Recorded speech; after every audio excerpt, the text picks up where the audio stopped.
All right, this is Mather Wiswall. I'm here with the Florida Grid League, and this is part of the series part 2 of the series where we highlight some of the black leaders within our community, talk a little bit about their lives, how they do what they do, how they got where they are, and take inspiration from their stories. So here we are, lucky to have Taylar Stallings with us. She is the star player of the Orlando Aces. She's also the head coach. So just to touch on a couple of minor highlights that Taylar's had in her athletic career. So she started out in powerlifting. She's a 10-time world record holder in powerlifting. She's also done weightlifting, U.S. national champion in Team USA. She's made regionals in CrossFit. She's the MVP of the NPGL. And then one of the top players clearly in the Florida Grid League, easily the top barbell specialist. So outside of athletics, clearly very accomplished athlete, which takes a ton of every effort that you can imagine. She's a very accomplished coach, a business operator, owner, and she's a licensed realtor. So she's got everything going for her. Yeah. But so we're here to talk just a little bit about your story and learn a little bit more about you and some of the challenges you've had as a Black American and how you've overcome them. So let's start with your story. Tell us the origin of Taylar Stallings. Well, I was born in Chattanooga, Tennessee, but I was raised in Augusta, Georgia. So everybody knows the Masters. So it's really Evans, Georgia, but if I just say Augusta, Georgia, everybody knows where that's at. But it's a very, it's the second largest city in Georgia. But I grew up in the suburbs. So our school, my high school, we graduated like over 500 athletes. I'm so used to calling everybody athletes, but students. But only 33 was Black or African American. So that can kind of tell you the demographics in the area I grew up in. But my parents, they actually just celebrated their 39th anniversary yesterday. So they've always been together and everything, but I always knew growing up in a Southern Baptist household that my life was just a little bit different, of course, with me being LGBTQ, being a lesbian woman. So I had that battle. And then, of course, with me being a Black lesbian, of course, that didn't go with my upbringing, and my parents were so afraid with how people were going to treat me because they can automatically see, because I was always masculine, I was always very muscular, and so they didn't want me to be stereotyped from an earlier age. So we had a lot of going back and forth at an early age, and I didn't understand why. I just thought it was just the whole Bible aspect, which the majority of it was, but they feared that I would be labeled as a Black male. And I didn't realize that until I moved to Tampa. I got a track and field scholarship at University of South Florida. So when I came down here by myself at 18 years old, I feel as if Tampa raised me because I really found myself there.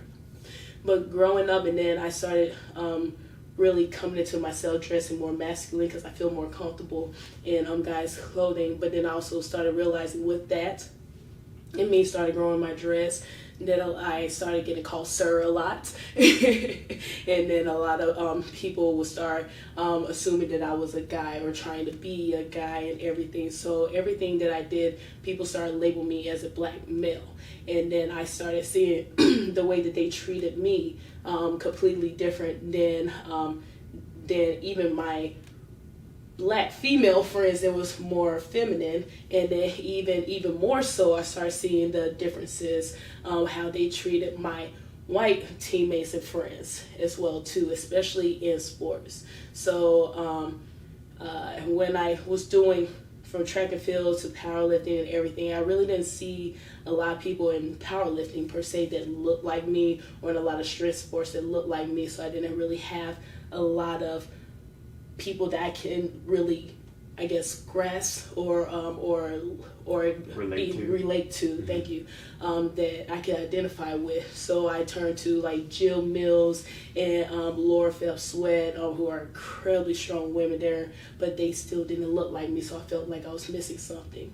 But I always knew that I was strong, and I wanted to be the best that I can be, just so I can be that face for my community, and did well. I've been blessed to do well in everything I've done, but I really didn't start grasping the importance of it until I started getting older. And now people that were my age before, now they're coming to me saying that now they see me in their sport. Now it started. Now they can have somebody to relate to and be inspired to do these particular sports.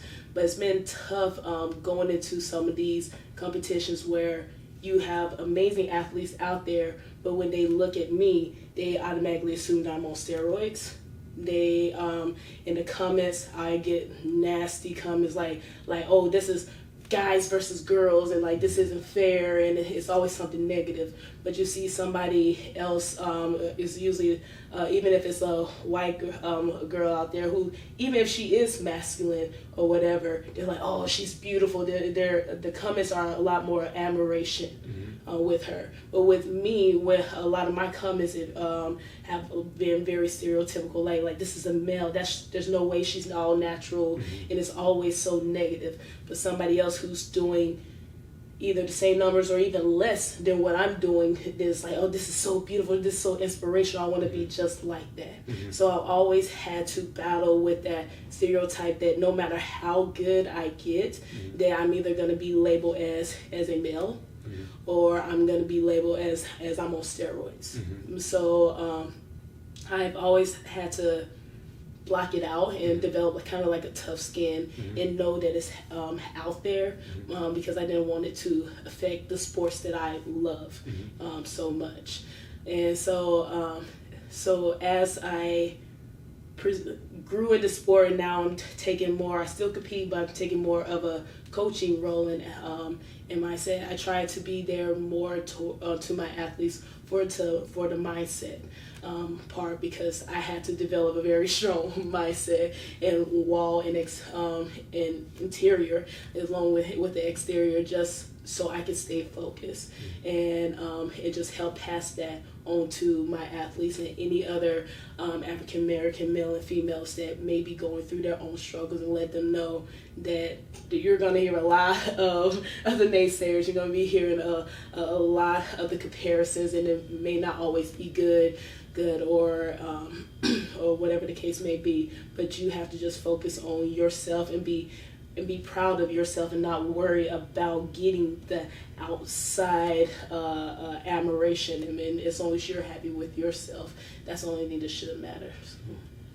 Yeah, it's a beautiful thing you said. Thank you for sharing all of that, because you've got an extra couple layer of challenges on top of being a Black American, related to what everybody else sees. But despite all of that, you're one of the top leaders in our league, and not just as an athlete, but as a leader in our league, not just with your team, with the league itself. I would call you one of the few people that has had tremendous influence on me and how the trajectory of the league overall, in comparison to most of the athletes.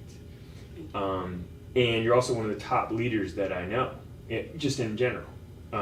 And so what would you say your secret is to the leadership capability? Because I think that's one of the main things that differentiates you from other people, and why you're successful in coaching is you have a really good leadership capability. Was that natural? Did you work to develop that? Talk a little bit about that.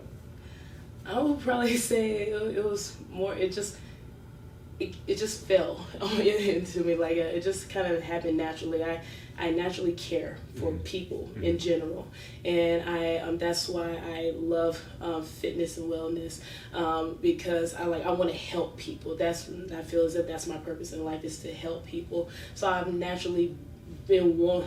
I just knew that was like what I was here to do, was just to physically help people. So as I started growing my name and people started reaching out to me and everything, and I feel as if I could use my experiences and the things that I've learned and I've gone through, and able to hopefully impact somebody else to not make the same mistakes I made, or at least have them be aware of it so they can make better decisions. And I started seeing my role as an athlete to now like coach to a leader, just naturally progressed into that. And I started realizing soon as I started taking on the whole mantra that it's bigger than me now, my whole mindset shifted. So now when I go and I compete, because I still love competing, I know that I'm not just doing it for myself now. I know that I have eyes on me. Now my athletes are out there and I have to lead by example, because if they see me go off the rails or curse or act the fool and everything, and then I'm a representation of my product, and so I don't want them to see that of me. So it's bigger than me now. So I think I kind of naturally feeling that, because I saw that that the importance of my presence and that people were actually listening to me, which was kind of scary at first. I'm like, oh shoot, you're actually listening? I'm like, you want to hear what I have to say? I'm like, oh, all right. So then I knew I had to change my walk and make sure I walked a little bit differently. Makes sense. What I want to highlight about everything you're saying is you followed who you are, where you naturally fell, the way people naturally responded to you. You took what is positive and you pushed what was negative, and just follow that path, and it took you so far. And one of the things, obviously we're here talking about race as part of a current situation. So is there anything in particular about the race topic that you want people to take away? Because you kind of emerged as somebody that has taken a leadership role in that as well, and been very vocal about, your position, which isn't always necessarily popular even with the Black community. Yeah. And so I really respect that, and I think everybody that follows you obviously does too. So talk a little bit about that topic in specific. And like with everything that's been going on with but especially specifically on the police brutality and everything, like I've been quiet for so long, and the issues keep happening, and everybody keeps saying that it's not a cop thing or all lives matter and all that other stuff. But the thing is that by me being quiet, I'm doing my own culture and community a disservice by me being quiet. And I see people who look like me getting killed for absolutely nothing because of how they looked, and then I have to go back with myself and how I've been treated, and we all have our own certain lenses, so we only see what we've been exposed to. So my lens is going to be completely different than your lens, but I've seen this happen, discrimination happen in front of my eyes so many times. And when I gotten pulled over for a tail light, I've had to drop my hair down and raise my voice a little bit more, just so they know that I'm a female and that I'm intelligent, or I don't talk slang, or they don't feel threatened. But this, and it's so, and a lot of people are like, well, if you haven't done anything wrong, you shouldn't be scared. I'm like, but the thing is, it doesn't matter if I've done anything wrong. That's just how I've been treated, or people approach me at times because they don't know me. They just assume certain things.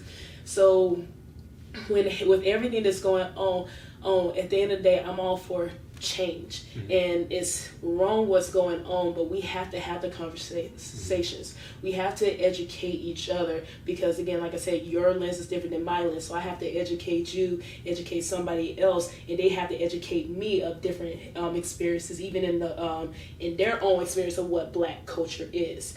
And so we have to have these conversations so we can learn and solve these issues together.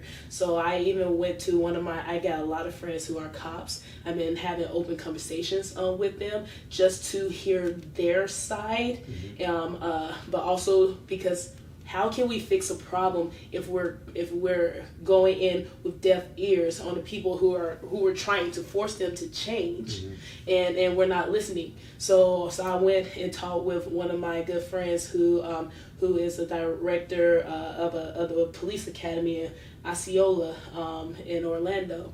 And I hope I'm saying that name right. But he even exposed a lot of issues that was going on the back end. So as soon as we identify the problem, then I'm not going to say it's going to happen overnight, because this all is a marathon. But now we can go in, and now we can make our demands, because now we're more educated. So at the end of the day, the more education that we can have and build on all ends, not just on one end, that's the only way we can bridge this gap just a little bit more. We're never going to be here. It's just a reality of the scope, but we can still get a little bit closer, start chipping away at this, but we have to be open. So I'm coming at a more empathetic, a more open heart, and there's you gotta have people on both ends, but you also have to have people in the middle that hears everything, that tries to push for the change. So that's what we need. So that's my place in it, I feel. Yeah, so if I can summarize, essentially, we need to pay attention to all perspectives. Yeah. And no matter how hard the conversations are. Right, and at least listen. You don't have to agree. Yeah, exactly. You don't have to even take what they're saying to heart. But if you listen, process it, and on every side and every angle, and then be able to make an informed decision, we're going to get a lot farther. Exactly. Right now, there's a lot. You're absolutely right. There's a lot of anger. There's a lot of tension for great reasons. Absolutely. but there's no kind of progress that comes from just being angry.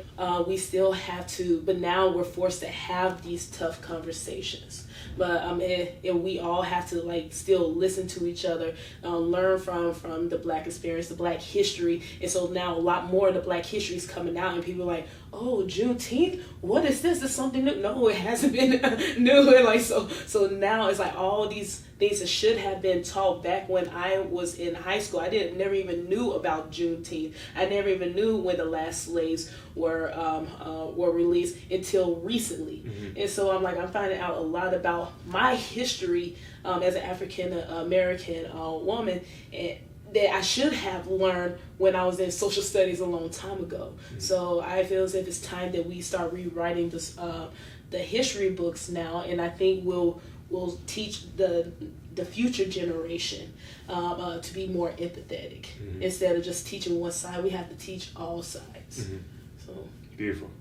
Well, I want to thank you for taking your time here, for being a huge part of our community, for being a leader for me, to help me with everything I need to do to be a good part of the community I'm in and in society, and for being who you are. So thanks for everything. thank you for having me. Of course. Thank you.